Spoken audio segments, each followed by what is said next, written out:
안녕하세요. 파게이트와 ECS를 활용한 CI/CD 모범 사례 웨비나를 진행할 AWS의 SA 유재석입니다. 본 내용에 앞서 웨비나와 관련된 두 가지 안내를 드리겠습니다. 첫 번째, 강연 중 질문하는 방법입니다. GoToWeb이나 퀘스천 창에 자신이 질문한 내역이 표시됩니다. 기본적으로 모든 질문은 공개로 답변됩니다. 본인만 답변을 받고 싶으시면 비공개라고 하고 질문해 주시면 됩니다. 두 번째, 본 컨텐츠는 고객의 편의를 위해 AWS 서비스 설명을 위해 온라인 세미나용으로 별도로 제공된 것입니다. 만약 AWS 사이트와 컨텐츠 상에서 차이나 불일치가 있을 경우 AWS 사이트가 우선하며 AWS 사이트 상에서 한글 번역문과 영어 원문에 차이나 불일치가 있을 경우 영어 원문이 우선됩니다. 오늘 세션은 2019년 12월 미국 라스베가스에서 열렸던 리인벤트 2019에서 발표한 동명의 세션을 한글로 번역하고 첨삭하여 진행할 예정입니다. 영어 단어는 AWS 한글 문서를 기준으로 번역하였으니 참고 부탁드립니다. 원본 영상은 유튜브에서도 보실 수 있습니다. 오늘 이 주제에 대해 이야기하게 되어 영광입니다. 왜냐하면 CI/CD는 컨테이너화된 어플리케이션에서 굉장히 중요하기 때문입니다. 우리는 더 전통적인 서버 기반 아키텍처를 위해서 컨테이너로 이동하는 고객을 종종 봅니다. 하지만 이것을 진행하기 전에 어플리케이션에 대해 다시 생각해 봐야 합니다. 이런 고객은 보통 복잡한 어플리케이션들 전부를 하나의 서버에 넣어 놓습니다. 도커 파일을 보면 이 프로세스의 단일 책임은 무엇인지, 이 컨테이너 이미지의 단일 책임은 무엇인지 생각하게 됩니다. 컨테이너에서 실행할 수 있는 명령줄은 단 하나입니다. 그래서 오늘 제가 이야기하고 싶은 CI/CD를 위한 모범 사례 세 가지는 릴리스 자동화, 안전한 배포, 그리고 인프라 변경입니다. 첫 번째로 아마존의 릴리스 자동화부터 이야기해보죠. 우리는 모든 배포 횟수를 세어봤습니다. 리인벤트를 기준으로 하기 때문에 2019년 12월이 기준인 것을 감안해 주시고요. 과거 12개월간 일어난 배포 횟수를 모두 계산했더니 1억 9천만 번의 배포가 있었습니다. 이것은 상상도 안 되는, 도저히 이해할 수 없는 너무 큰 숫자죠. 이것은 초당 6번이 넘는 배포가 일어나고 있다는 뜻입니다. 아마존에는 1억 9천만 명은커녕 190만 명의 엔지니어도 없기 때문에 우리는 이런 배포를 자동화해야 했습니다. 우리는 이 속도를 달성하기 위해 릴리스 자동화와 CI/CD를 받아들여야 했습니다. 이제 아마존의 파이프라인이 어떻게 생겼는지 보여드리고 어떻게 우리가 이 1억 9천만 개의 배포를 해냈는지 보여드리겠습니다. 당연히 CI/CD 배포 프로세스는 우리의 소스 코드에서부터 시작합니다. 이것은 단순히 어플리케이션 소스를 뜻하는 게 아닙니다. 우리는 Infrastructure as Code, 인프라 코드 자동화도 가지고 있습니다. 우리는 컨테이너를 사용하고 있고요. 우리 코드를 위한 베이스 이미지도 가지고 있습니다. 그리고 이러한 모든 것들이 파이프라인을 트리거할 수 있고 릴리스 자동화를 시작하도록 했습니다. 그러면 빌드 단계가 시작됩니다. 그리고 자연스럽게 빌드의 결과물로 아티팩트가 컨테이너 환경의 경우 이것은 우리 컨테이너의 이미지입니다. 그리고 우리의 마이크로 서비스를 위한 준비 환경을 하나, 둘, 세 개를 가지고 있습니다. 우리는 이런 엄격한 여러 단계들을 두고 각 단계별로 테스트를 수행합니다. 알파 단계에서는 거의 항상 실패합니다. 하지만 알파는 첫 단계일 뿐이죠. 우리는 배포된 컨테이너 이미지에 대해 자동화된 테스트를 수행합니다. 그리고 베타 단계에서 다른 시스템과의 통합 테스트를 시작합니다. 우리는 다른 서비스의 베타 환경과 통합 테스트를 돌릴 수 있고 다른 서비스의 프로덕션 환경과 통합 테스트를 돌릴 수도 있습니다. 이것은 호환성을 보장하기 위함입니다. 그리고 나서 파이프라인에 의해 자동으로 로드 테스트를 수행합니다. 감마 단계에 오면 UI 테스팅이나 또 다른 통합 테스트를 수행합니다. 우리는 감마 단계에서 항상 카날 테스트나 인위적인 트래픽 조절을 합니다. 우리가 새로운 코드를 각 단계에 배포할 땐 이것들이 문제가 없는지 확실히 확인해야 합니다. 그리고 마지막으로 스모크 테스트와 퍼지 테스트를 수행합니다. 그리고 드디어 우리는 프로덕션으로 갈 수 있는 준비가 됐습니다. 그렇다고 20개가 넘는 리전에 동시에 배포하지는 않습니다. 우리는 대부분의 경우 아주 작게 시작합니다. 우리는 준비 단계에서 문제점들을 찾아 고쳤지만 그럼에도 사용자들이 만들어낼 모든 경우를 실제로 테스트했다고 생각할 수는 없습니다.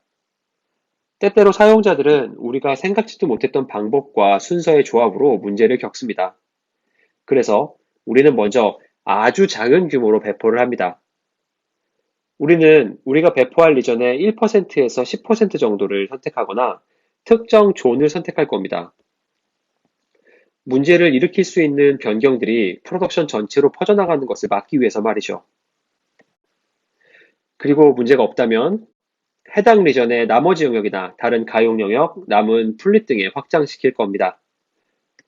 이것은 다른 리전에까지 확장되겠죠. 2개, 3개, 그 이상의 리전으로 계속됩니다. 초기 테스트 이후에 남은 모든 지역에 한 번에 배포하는 것이 아니라 차근차근 배포되는 것을 염두에 두세요. 변경사항이 프로덕션에 배포되는 것을 최대한 통제하기 위해서입니다. 그리고 사용자들이 문제를 겪지 않도록 지속적으로 변경사항을 모니터링합니다. 그리고 무엇보다도 코드가 특정 비율의 단위 테스트를 통과하고 코드 리뷰를 통과해야지만 진행되도록 파이프라인에 여러 설정을 하고 있습니다. 그리고 프로덕션에 적용되는 모든 변경사항을 상호 검토했다는 것을 확인받는 구성도 있습니다. 우리는 보안 스캐닝을 수행하여 종속성이 최신 상태인지 확인합니다. 그리고 주말과 같이 배포하지 않는 특정 시간도 관리하고 있습니다. 예를 들어 리인벤트 기간 동안에는 저희는 보통 배포를 하지 않습니다. 그런 다음 특정 부서의 모든 파이프라인에 이를 집행하는 정책 구성도 가지고 있습니다. 이런 여러 복잡성은 우리가 오랜 시간 동안 자동화된 릴리스를 진행하면서 쌓여져 왔습니다. CI/CD 여행을 시작하는 사람들을 위해 간단히 한 말씀을 드리면 우리는 작더라도 자동화된 릴리스를 먼저 도입하는 것이 더 많은 것을 얻는 방법이라고 생각을 합니다. 그리고 나서 그 위에 쌓아가면 되는 겁니다. 소스, 빌드, 테스트, 그리고 프로덕션, 이 CI/CD의 4가지 기본 릴리스 프로세스 단계부터 시작하겠습니다. 소스 단계는 파이프라인을 시작시키는 소스 코드를 지속적으로 검사합니다. 빌드 단계에서 컨테이너 이미지를 만들고 테스트 환경에 배포합니다. 우리는 다른 시스템의 부하 테스트, UI 테스트, 보안 테스트와의 통합 테스트를 수행합니다. 마지막으로 고객이 사용할 1개 이상의 프로덕션 환경에 배포하고 모니터링함으로써 문제를 신속하게 해결합니다. 이 릴리스 프로세스를 어떻게 구현할까요? 어떻게 ECS와 파게이트에 자동으로 배포하도록 할까요? 우리 ECS 팀은 많은 도구와 통합하여 작업해왔습니다. 그래서 여러분은 CI/CD 프로세스에서 사용할 툴을 선택할 수 있습니다. 저는 우리가 어떤 툴을 선택하는가 보다 자동화 해내는 것이 더 중요하다고 생각하기 때문에 여기에 나와 있는 툴 모두를 살펴보며 자동화 프로세스를 만드는 것을 보여드리겠습니다. 먼저 코드 파이프라인을 살펴보겠습니다. 코드 파이프라인은 여러분의 릴리스 프로세스를 모델링하고 시각화하는 것을 도와줄 뿐만 아니라 파이프라인 자체도 시각화해 줍니다. 코드를 변경할 때마다 자동으로 테스트를 수행하고 코드를 배포할 수 있습니다.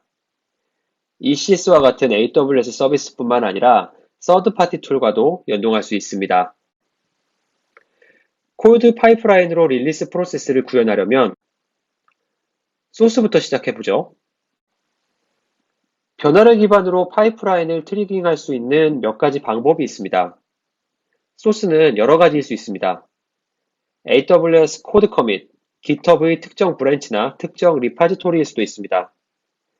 S3 버킷의 특정 오브젝트나 폴더일 수도 있습니다. 파이프라인은 이러한 소스의 변경을 모니터링할 겁니다.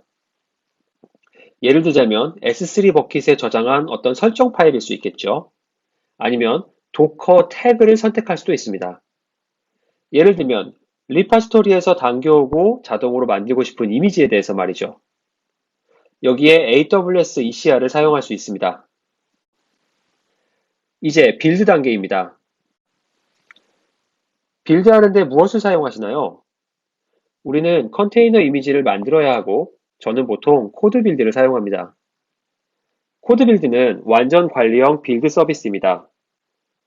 스케일이 자동으로 그리고 필요시 지속적으로 확장되기 때문에 빌드를 위해서 큐를 만들고 기다릴 필요가 없습니다. 관리할 빌드 서버도 없습니다. 코드 빌드가 이 모든 것을 다 알아서 합니다. 그래서 완전 관리형이라고 말합니다. 단지 빌드에 사용한 시간만큼만 비용을 내면 됩니다. 코드 빌드에 대해 제가 좋아하는 부분은 이것이 컨테이너 빌드에 정말 좋다는 점입니다. 여러분이 만든 도커 이미지를 푸시하고 확인하는 데 도와줍니다. 도커 CLI 및 AWS CLI는 모든 공식 빌드 환경에 내장되어 있습니다. 그래서 컨테이너화된 서비스에 사용하기가 정말 쉽습니다. IAM 롤의 자격 증명이 빌드 환경에 자동으로 적용됩니다. 그래서 ECR에 로그인할 수 있고 만든 이미지를 ECR에 바로 올릴 수 있습니다. 원한다면 커스텀 빌드 컨테이너 이미지도 만들어서 사용하실 수 있습니다. 여러분이 선호하는 내지는 사용하고 싶은 특정 툴셋이 있다면 해당 CLI를 설치한 빌드 이미지를 생성하시고 이 이미지를 코드 빌드에 제공하여 빌드 시에 사용할 수 있습니다. 코드 빌드에게 수행하고 싶은 명령어들을 알려주기 위해서 소스 코드 저장소에 빌드 스펙 파일을 생성합니다. 빌드 스펙 상에는 우리에게 꽤나 친숙한 명령어들이 보입니다. 도커 빌드, 도커 태그, 도커 푸시가 있네요. 빌드 스펙은 빌드를 수행하는 과정을 파악하고 현재 무엇을 만들고 있는지 알기 쉽게 해줍니다. 개인 PC나 랩탑에서 도커 이미지를 만들 때 사용하던 커맨드들과 비슷하죠. 화면의 파란색 글씨 부분을 보시면 이미지 태깅을 위한 플레이스홀더가 있습니다. 빌드의 일부로서 이미지 태깅에 대한 모범 사례에 대해서 좀 더 이야기해 보도록 하겠습니다. 우리는 일반적으로 이미지를 만들 때 latest 태그로 시작하곤 합니다. 이것이 가장 기본 동작이고 컨테이너를 사용할 때 가장 쉬운 방법이죠. 그러나 실제로 프로덕션에서 문제가 발생할 수 있습니다.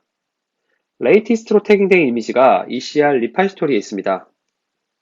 이 이미지의 latest 태그로 Fargate 서비스에 배포했고요. 설정에 아무런 문제가 없고 따라서 모든 작업이 올바르게 배포됩니다. 자, 파이프라인에서 새 빌드를 만들면 어떻게 될까요? 새로운 이미지가 만들어지고 이 이미지는 latest로 다시 태깅됩니다. 이제 새로운 다이제스트와 새로운 SHA-256이 생겼습니다. 태그는 기존과 똑같이 latest지만 실상 완전히 새로운 이미지죠. 이제 Fargate 서비스가 스케일 아웃 됩니다. 새로 만든 latest 이미지는 이제 막 만들었기 때문에 이제 막 푸시했죠. 따라서 아직 테스트 환경에 배포되지 않았을 겁니다. 이 말은 이 이미지는 아직 테스트되지 않았습니다. 그리고 스케일 아웃 이벤트가 발동했기 때문에 이미 프로덕트 환경에는 배포 중일 겁니다. 새 작업이 시작될 때마다 latest 이미지를 요청할 텐데 테스트도 안 된 새 이미지가 전달되겠죠. 따라서 빌드할 때마다 고유한 변치 않는 태그를 사용하기를 강력히 권장드립니다. 추천할 만한 한 가지 좋은 후보는 일종의 UUID인 코드빌드 언더바 빌드 언더바 id라고 하는 환경 변수를 사용하는 것입니다. 이것은 프로덕션에서 배포되고 있는 이미지가 어떤 것인지 정확하게 알 수 있게 해줍니다. 그리고 이 이미지를 제작한 빌드를 파악하기도 쉽습니다. 빌드를 살펴보고 해당 이미지를 빌드하는데 어떤 소스 코드가 포함되어 있으며 해당 이미지를 빌드하는 데 사용된 빌드 사양을 확인할 수 있습니다. 저는 여기서 여러분들이 몇 가지 단계의 보안을 더 챙기셨으면 좋겠습니다. 먼저 ECR에 변경 불가능한 이미지 태그를 사용하는 것을 권장드립니다. 이것은 ECR에 비교적 최근에 추가된 기능인데요. 태그를 실수로 덮어쓰는 것을 방지할 수 있습니다. 여러분은 이 기능을 ECR 리파지토리 설정에서 활성화시킬 수 있습니다. 자, 화면의 명령어로 이미지 태그 변경을 불가능하도록 설정했습니다. 그런 다음 latest 태그나 기존과 동일한 샷 값을 커밋하려고 한다면 도커 클라이언트에서 오류를 반환하고 빌드에 실패하게 됩니다. 에러 메시지가 해당 태그가 포함된 이미지가 실제 이미 존재한다는 것을 알려주므로 새 태그를 생성해야 합니다. 다시 말하면 이 기능은 태그를 덮어쓰는 실수를 하거나 내지는 어떤 사고가 발생했을 때 빌드를 실패시킴으로써 전체 파이프라인을 지켜주는 훌륭한 안전장치가 됩니다. 우리는 도커 빌드, 도커 태그, 도커 푸시를 살펴봤습니다. 파이프라인의 다음 단계로 이동하기 전에 이 이미지의 유효성을 검사하려면 어떻게 해야 될까요? 우리는 이미지 안에서 유닛 테스트를 실행하기도 하고 때론 잠금 상자 테스트를 하거나 통합 테스트를 하곤 합니다. 이 이외에도 우리가 할 수 있는 또 다른 하나는 보안 검색입니다. ECR은 최근 ECR 리퍼지토리에 대한 이미지 스캐닝 기능을 발표했습니다. 이미지에서 알려진 취약점들을 자동으로 검색해주는 새로운 기능입니다. 여러분의 새 이미지에서 기존에 설치했던 라이브러리와 다른 점을 찾아내고 이런 라이브러리에 일반적인 취약성 및 노출도라고 하는 CVE에 알려진 항목이 있는지 조사합니다. 빌드의 과정으로서 이미지를 푸시하자마자 Describe Image Scan Findings라는 명령을 수행할 수 있습니다. 그러면 CVE에 기반한 모든 보안 취약점과 심각도를 확인할 수 있습니다. 여러분은 빌드 스크립트에서 내 이미지에 대해 보안 검색 결과 중 취약점이 매우 높음이 없을 때만 진행하도록 할 수 있습니다. 그러면 그 시점에 빌드는 실패하고 해당 이미지가 파이프라인에 배포되지 않습니다. 자, 우리는 스캔을 통과한 빌드 이미지가 생겼습니다. 그리고 우리는 그것에 대해서 몇 가지 테스트를 실행했습니다. 이제 테스트 및 프로덕션 환경에 배포해야 합니다. 코드 파이프라인은 ECS와 바로 통합되어 있습니다. 이 말은 새로 업데이트된 우리의 이미지를 ECS 서비스에 배포할 수 있다는 겁니다. 전체적인 파이프라인은 이렇습니다. 소스 코드가 있고요. 도커 파일이 있는 마스터 브랜치가 있습니다. 코드 빌드를 사용하여 이미지를 빌드합니다. 테스트 및 프로덕션 환경에 배포할 파이프라인을 포함하는 ECS 작업을 사용하여 해당 이미지를 배포합니다. CI/CD에 대해 이야기할 때 중요하다고 생각하는 것 중에 하나는 이것은 조직마다 각자의 요구에 따라 달라지는 커스텀 프로세스라는 것이죠. 그렇기 때문에 이 파이프라인은 매우 유연해야 합니다. 예를 들면 우리는 종종 특정 이미지를 소유하는 중앙 IT팀 또는 중앙 개발팀이 있는 고객을 봅니다. 그들은 이미지를 만들고 개발팀에 전달합니다. 여러분들이 내부적으로 사용하는 공식 이미지라는 건 자바 이미지나 우분투 이미지 같은 게 있겠죠. 아니면 공식 로깅 컨테이너나 엔보이 컨테이너와 같이 공식 사이드카 이미지를 쓸지도 모르겠습니다. 어쨌든 이런 팀에도 CI/CD는 필요합니다. 이런 팀은 프로덕션에 자신들의 이미지를 직접 배포하지 않습니다. 그럼에도 이미지를 직접 작성하는 것보다 더 중요한 일을 할 수 있도록 CI/CD가 필요합니다. AWS 코드 파이프라인은 이처럼 다양한 유형의 릴리스 프로세스를 모델링할 수 있을 만큼 유연합니다.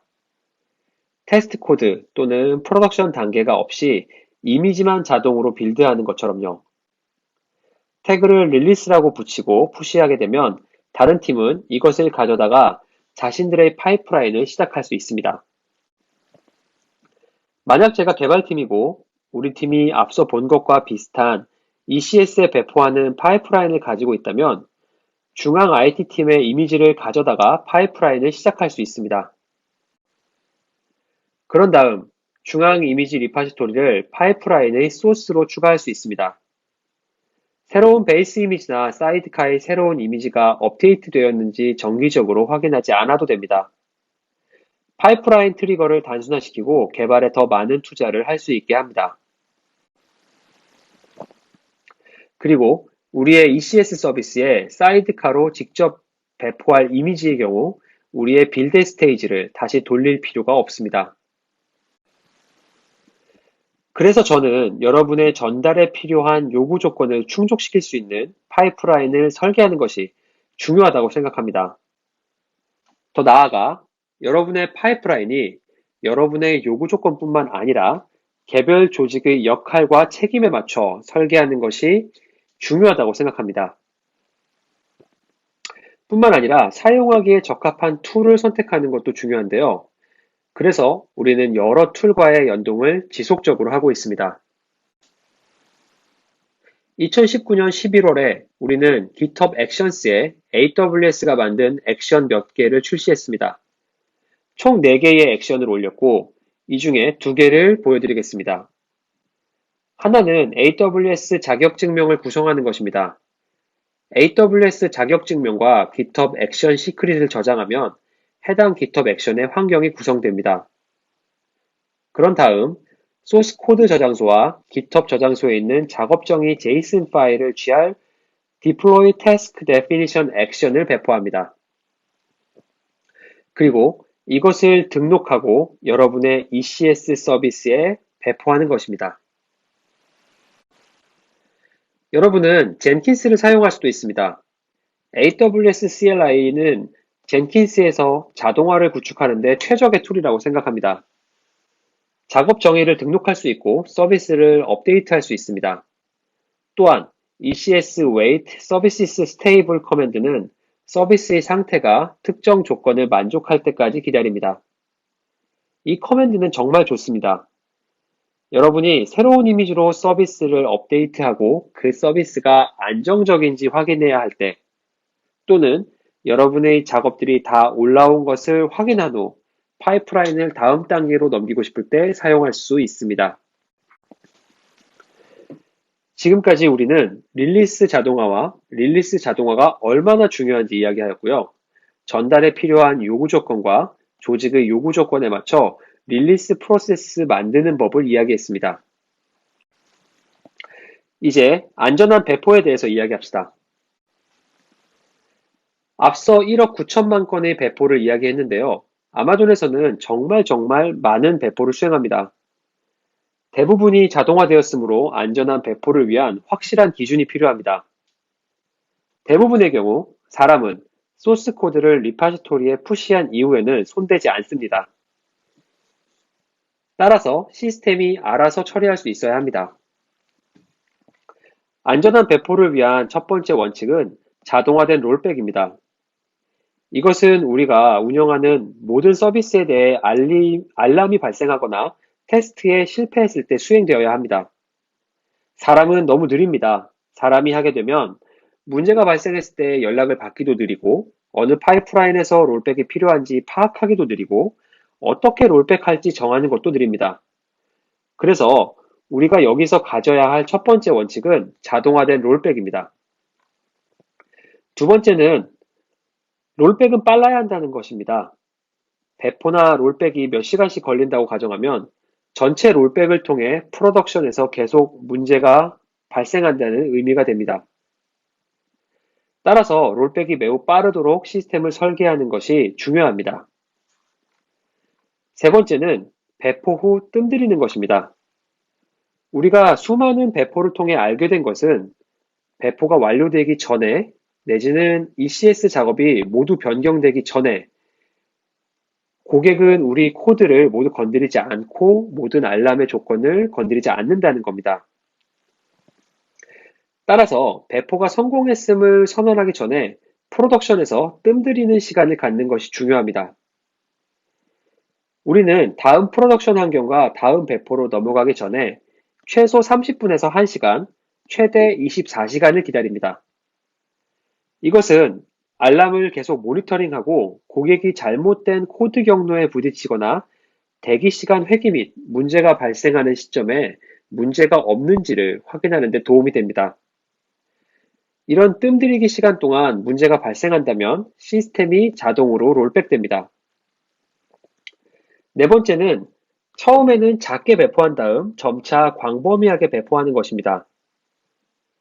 앞서 아마존의 파이프라인을 설명하면서 새로운 코드가 프로덕션에 들어가는 초기 영향을 제한하기 위해 적은 비율 또는 단일 영역을 선택하는 방법을 보여드렸습니다. 이제 여러분의 CI/CD 파이프라인을 구현하기 위해 AWS 코드 디플로이를 사용하는 것을 제안드립니다. 코드 디플로이는 인스턴스, ECS 서비스, 그리고 람다 함수에 대해 배포를 자동화합니다. 많은 어플리케이션에서 사용할 수 있으며 서비스 다운타임을 피할 수 있습니다. 이전 서비스가 망가지기 전에 새로운 서비스 또는 새 작업을 시작하도록 보장해 줍니다. 그리고 장애가 발견되면 자동으로 롤백됩니다. 앞으로 설명할 ECS 트래픽 제어를 통해 고객이 받을 영향을 줄일 수 있습니다. 코드 디플로이는 아마존의 배포 안전 기준을 충족하므로 AWS 내부에서도 많이 사용합니다. 작년에 코드 디플로이의 ECS 블루그린 배포 기능을 발표했습니다. 이것이 어떻게 생겼는지, 그리고 이것을 이용하여 안전한 배포를 구현하는 방법을 보여드리고자 합니다. ECS 서비스와 로드 밸런서를 사용하신다면 굉장히 친숙한 구성일 텐데요. 맨 앞에 어플리케이션 로드 밸런서가 있고요. 프로덕션 트래픽 리스너가 HTTPS를 사용하고 있습니다. 포트는 443번이죠. 해당 트래픽이 대상 그룹으로 전달됐다가 이 대상 그룹에 등록된 ECS 작업에 전달됩니다. 화면에 파란색인 부분이 보이시죠? 모든 트래픽은 파란색 대상 그룹으로 전달되고 있습니다. 그리고 우리는 이 파란색 작업 세트를 가지고 있습니다. 작업 세트란 올해 초에 코드 디플로이에 추가된 개념입니다. 작업 세트는 기본적으로 ECS 서비스 하위 그룹입니다. 그 자체가 작업 정의를 갖습니다. 여러분은 각자 작업 정의를 가지는 여러 개의 작업 세트를 만들 수 있습니다. 그리고 서로 다른 대상 그룹을 가질 수 있습니다. 블루 그린 배포를 설정하려면 그린 대상 그룹이 있어야 합니다. 이제 트래픽을 전환할 수 있는 블루 및 그린 대상 그룹이 생겼습니다. 그리고 테스트 트래픽 리스너도 있습니다. 이 구성은 프로덕션 트래픽을 그린의 새로운 작업에 넘기기 전에 마지막으로 검증할 기회를 만들어줍니다. 이것이 중요한 이유는 종종 테스트 환경과 프로덕션 환경 사이에 약간의 변화가 있기 때문입니다. 프로덕션 환경에서 통합 테스트를 할 수 있는 기회가 되는 거죠. 배포가 시작되면 코드 디플로이는 서비스 내에 새 작업 세트를 만듭니다. 이 작업 세트는 100%의 스케일을 가지고 있는데 서비스의 원하는 작업수, desired count가 3개이면 블루 작업이 3개이고 그린 작업도 3개가 됩니다. 이 시점에서 트래픽이 그린 작업으로 전달되지 않습니다. 우리는 이 작업들이 충분히 안정되기를 기다리고 있습니다. 이후에 코드 디플로이는 9000번 포트의 테스트 트래픽을 그린 작업으로 전환합니다. 이 시점에도 프로덕션은 전혀 영향을 받지 않습니다. 혹여라도 이것이 잘못된 배포일지라 하더라도 사용자는 이 변경을 볼 수 없습니다. 하지만 우리는 이런 구성을 통해 9000번 포트를 사용하여 다양한 테스트를 해볼 수 있는 기회가 있습니다. 그렇게 하는 방법은 코드 디플로이 앱 스펙 파일을 만드는 것입니다. 이 파일은 여러분이 코드 디플로이에게 제공합니다. 코드 디플로이에는 수명주기 후크 세트가 들어있습니다. 우리가 배포를 하는 중일 땐 before install, after install을 쓸 수 있고요. 테스트 트래픽이 그린 테스트 세트로 전달되면 우리는 After Allow Test Traffic을 이용할 수 있습니다. 이것들은 테스트 엔드포인트가 정상 동작하는지 검사하거나 배포가 잘 됐는지 확인하는 데 쓸 수 있는 람다 함수들입니다. 이것은 해당 테스트 트래픽 후크의 샘플 람다 함수입니다. 아주 간단한 체크 코드를 넣었는데요. 포트 9000번으로 API를 요청한 다음에 응답이 200으로 오는지 확인합니다. 여러분은 프로덕션 환경에서 컨테이너가 예상대로 작동하는지 알아보기 위해 훨씬 더 심층적인 통합 테스트를 수행할 수 있습니다. 이제 후크가 실행되었습니다. 후크 함수에서 성공했다고 알리면 이제 다음 단계로 진행할 수 있습니다. 만약 훅이 실패를 알리면 코드 디플로이가 그린 작업들을 중단하고 프로덕션 트래픽은 아무런 영향을 받지 않습니다. 후크에서 성공하면 작업이 넘어갑니다. 코드 디플로이는 프로덕션 트래픽을 그린 그룹으로 바꿀 것입니다. 화면에서는 프로덕션 트래픽이 그린 그룹으로 이동했습니다. 이 시간 동안 알람을 모니터링하도록 코드 디플로이를 구성할 수 있습니다. 알람이 울린다면 코드 디플로이가 롤백하는 것은 정말 쉽고 빠릅니다. 아직은 블루 작업들을 없애거나 축소하지 않았습니다. 그래서 유유 상태로 트래픽을 기다리고 있습니다. 따라서 코드 디플로이는 로드 밸런서 API 호출 한 번으로 전체 트래픽을 몇 초 내에 해당 블루 작업 세트로 되돌릴 수 있습니다. 이렇게 하기 위해서 여러분은 코드 디플로이 배포 그룹을 만듭니다. 이 설정은 코드 디플로이한테 배포하고자 하는 ECS 서비스가 무엇인지 알려줍니다. 배포하려는 클라우드와치 경보도 지정할 수 있습니다. 어느 시점에서든 경보가 발생하면 코드 디플로이가 롤백하여 마지막으로 알려진 정상 상태로 돌아갑니다. 마지막으로 아마존에서 뜸들이기 시간을 매우 중요하게 생각한다고 말씀드렸죠. 코드 디플로이에서도 뜸들이기 시간을 설정할 수 있습니다. 이를 종료되기 시간, Termination Wait Time이라고 합니다. 우리는 코드 디플로이로 블루 그린 배포를 할 때 블루 작업들이 즉시 사라지는 것을 원하지 않습니다. 즉시 사라져 버린다면 롤백은 빠를 수가 없습니다. 블루 작업을 다시 시작해야 하기 때문이죠. 자, 여기 뜸들이는 시간을 1시간으로 설정했습니다. 이 시간 동안 블루 작업들은 비록 놀고 있지만 언제든 다시 트래픽을 처리할 준비가 되어 있습니다. 이 시간 중 언제든 알람이 울린다면 코드 디플로이는 로드 밸런서를 조정하여 블루 작업들로 돌아가게 됩니다.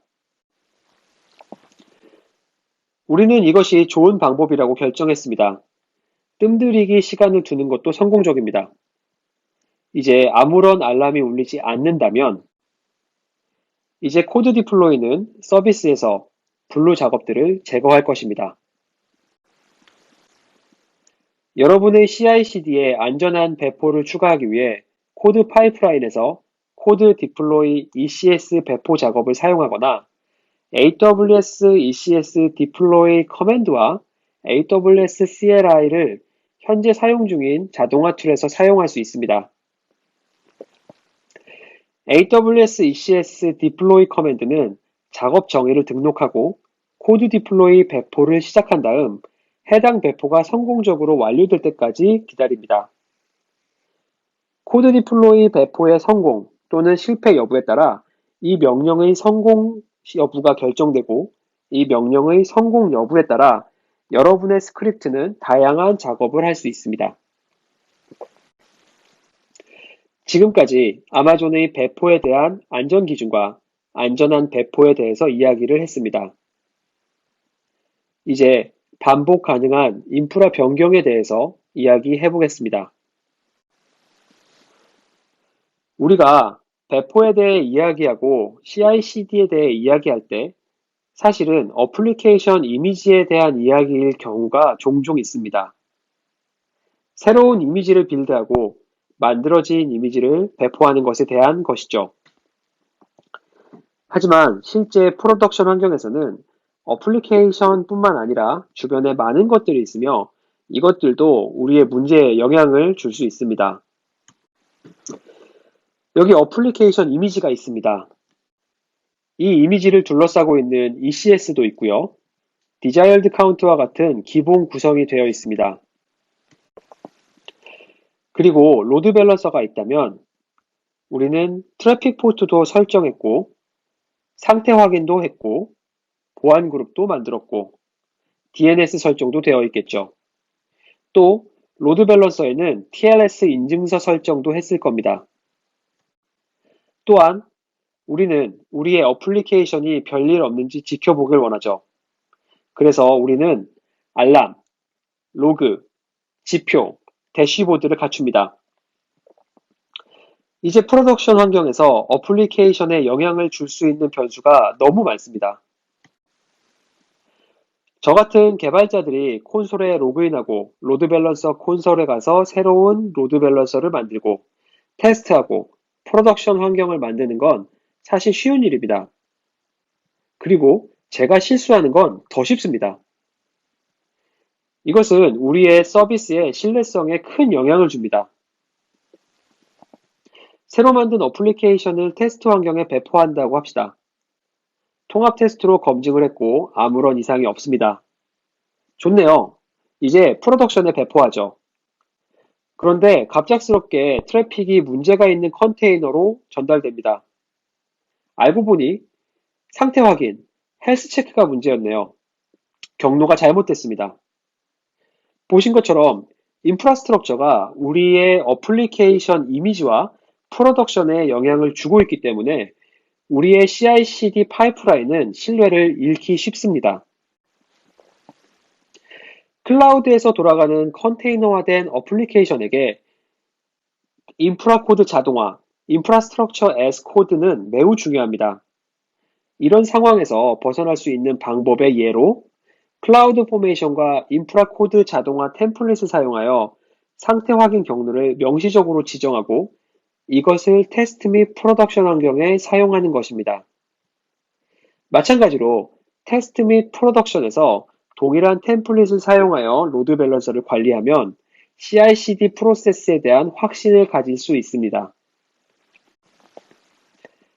아마존에서는 컨테이너화된 애플리케이션에 대해 인프라 코드 자동화와 어플리케이션 이미지 배포를 동일한 CI/CD 파이프라인에 하나로 통합하는 것이 가장 좋은 방법이라고 믿고 있습니다.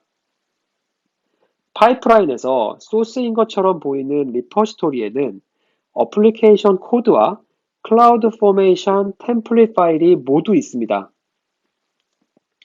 빌드 단계에서는 컨테이너 이미지를 평소처럼 빌드하고 푸시하지만 클라우드 포메이션 파일은 새 이미지 아이디로 업데이트됩니다.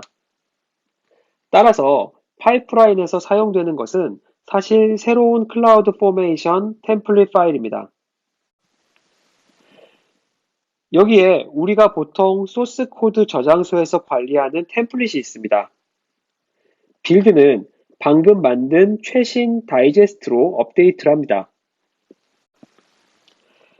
이제 우리가 할 일은 테스트 및 프로덕션 모두에서 클라우드 포메이션 템플릿 파일을 배포하는 것입니다. 그리고 통합 테스트 및 모니터링을 실행합니다. 이를 통해 테스트 및 프로덕션의 인프라 상태, 커밋 아이디가 배포된 시점, 테스트 및 프로덕션에 현재 배포된 어플리케이션 코드 등을 정확하게 파악할 수 있습니다. 하지만 그건 역시도 이렇게 다양한 구성을 전부 돕지는 못합니다. 우리는 여전히 이 구성을 오래 유지될 수 있는 인프라 코드 자동화로 작성해야 합니다.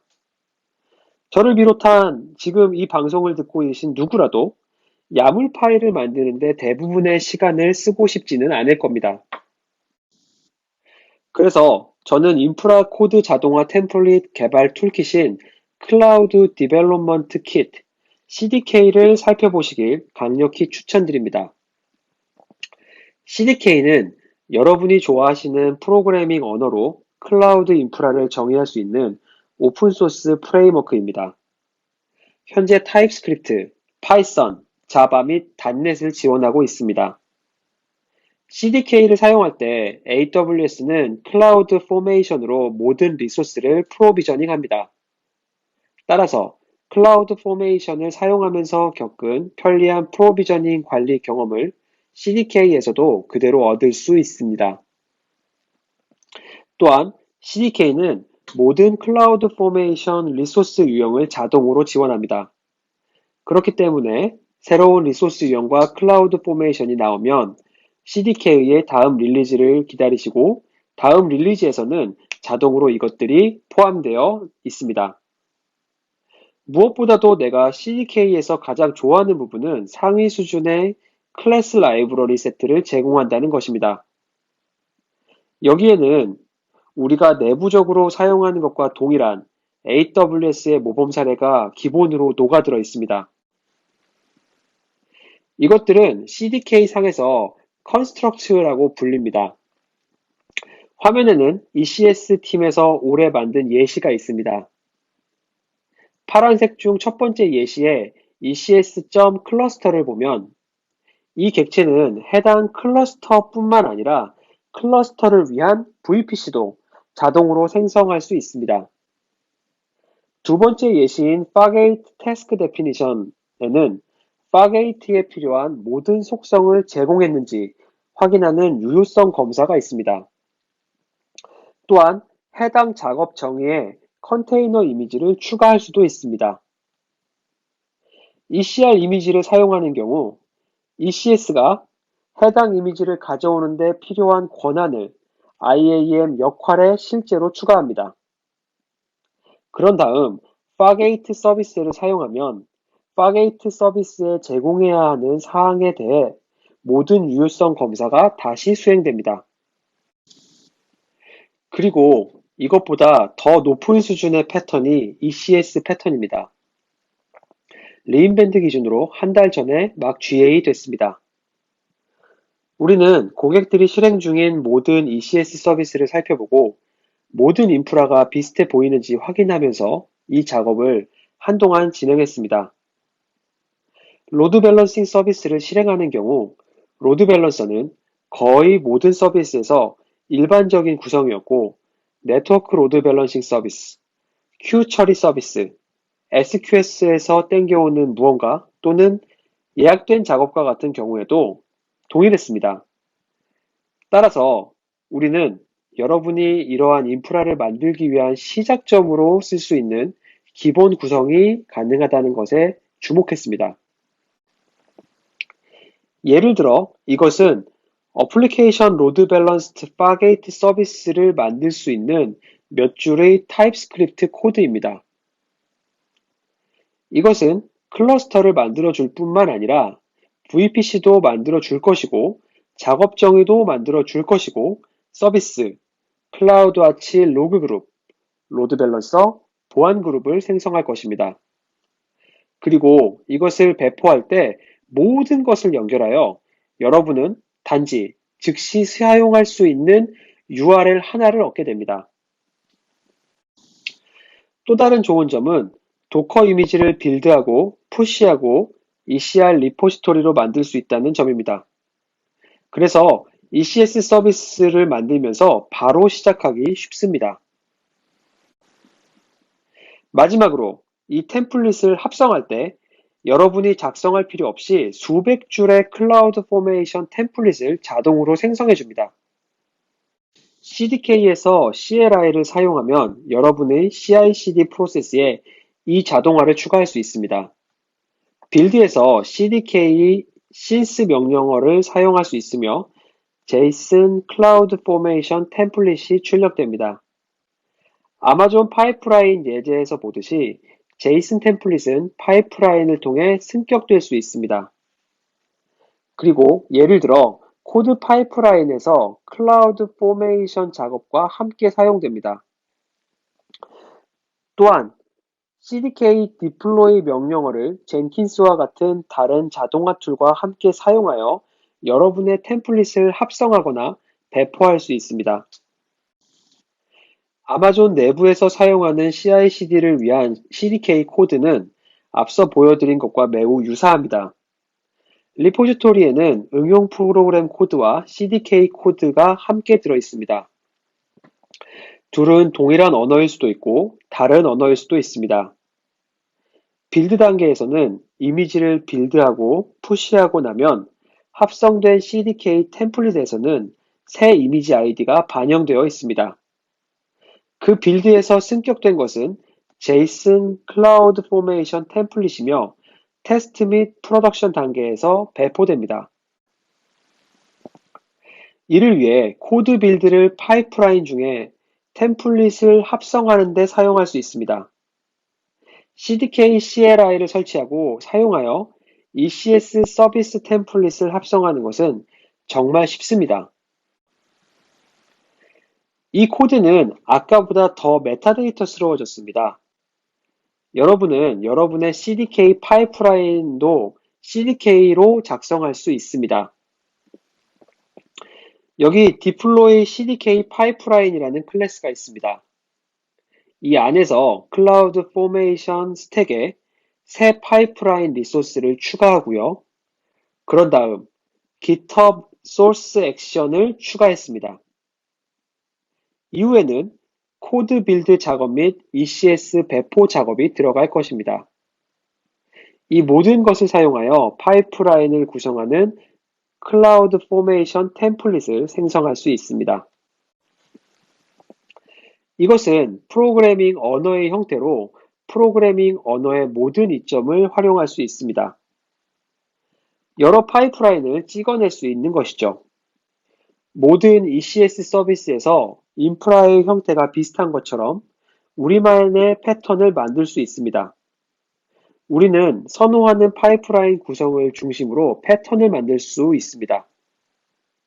여러분이 소스, 빌드, 테스트, 프로덕션 구성을 사용하던 여러 프로덕션 스테이지를 사용하던 파이프라인 상에서 항상 동작하는 특별한 테스트를 갖던지 아니던지 여러분은 CDK 파이프라인 클래스로 이것들을 만들 수 있습니다.